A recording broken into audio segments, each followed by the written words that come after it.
Assalamualaikum warahmatullahi wabarakatuh. Perkenalkan, nama saya Vicky Kurniawan, kelas 2E Pendidikan Jasmani. NPM saya 1921911178.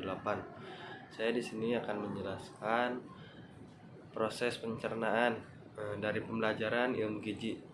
Jadi proses pencernaan karbohidrat yaitu merupakan senyawa kimia yang banyak tersusun oleh unsur-unsur karbon. Unsur yang terdapat dalam karbohidrat yaitu ada C, H, dan O. Bahan makanan yang banyak mengandung karbohidrat misalnya beras, jagung, kentang, umbi-umbian, dan buah-buahan yang rasanya manis. Karbohidrat setelah dicerna di usus akan diserap oleh dinding usus halus dalam bentuk monosakarida. Monosakarida dibawa oleh aliran darah sebagian besar menuju hati dan sebagian lainnya dibawa ke sel jaringan tertentu dan mengalami proses metabolisme lebih lanjut di dalam hati. Monosakarida mengalami proses sintesis menghasilkan glikogen, dioksidasi menjadi CO2 dan H2O atau dilepaskan untuk dibawa oleh aliran darah ke bagian tubuh yang diperlukan. Seperti itu. Yang selanjutnya ada proses pencernaan protein. Jadi protein merupakan senyawa kimia yang mengandung unsur C, H, O, dan N. Kadang juga mengandung unsur P dan S. Bahan makanan yang mengandung banyak protein antaranya protein hewani, misalnya daging, ikan, telur, susu, dan keju, seperti itu. Yang selanjutnya di sini ada proses pencernaan lemak. Jadi lemak merupakan senyawa kimia yang mengandung unsur C, H, dan O. Peran lemak adalah menyediakan energi, melarutkan vitamin A, D, E, dan K, menyediakan asam lemak esensial bagi tubuh manusia. Yang selanjutnya di sini ada proses penyerapan. Proses penyerapan karbohidrat yaitu stan atau pati setelah mengalami proses pencernaan sempurna yang dimulai di lambung akan diserap memulai pun manis yang membutuhkan energi dan perlu bantuan. Perlu diingatkan sebagai jenis gula ini dalam tubuh akan diubah menjadi glukosa. Glukosa ini akan dikirim ke hati melalui pembuluh darah vena porta. Setelah itu akan dikirim ke seluruh jaringan tubuh sesuai kebutuhannya. Seperti itu. Ada juga di sini proses penyerapan protein.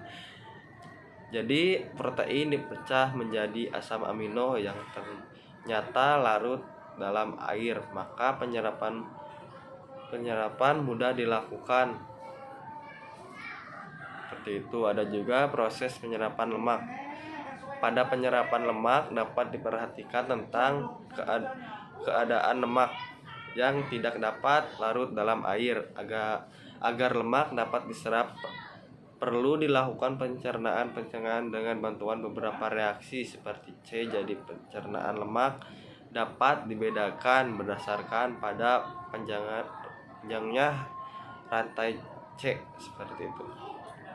Yang selanjutnya di sini ada proses metabolisme. Jadi proses metabolisme karbohidrat setelah melalui dinding usus, karbohidrat terdapat sebagai glukosa di dalam aliran darah dan melalui vena porta dialihkan ke hati.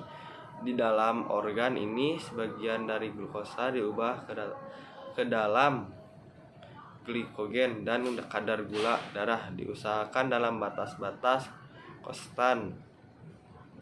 Karbohidrat yang terdapat dalam aluran darah praktis hanya dalam bentuk glukosa karena glukosa dan glukosa diubah menjadi glukosa terlebih dahulu.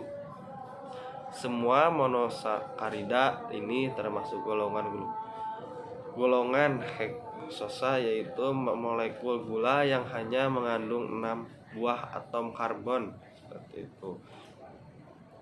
Yang selanjutnya, proses metabolisme protein.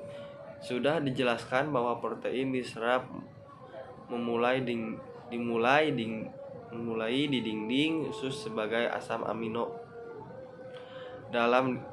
dan dialihkan melalui pena portoe. Asam amino hasil pencernaan itu hampir seluruhnya dapat diserap dengan cepat dari cairan darah.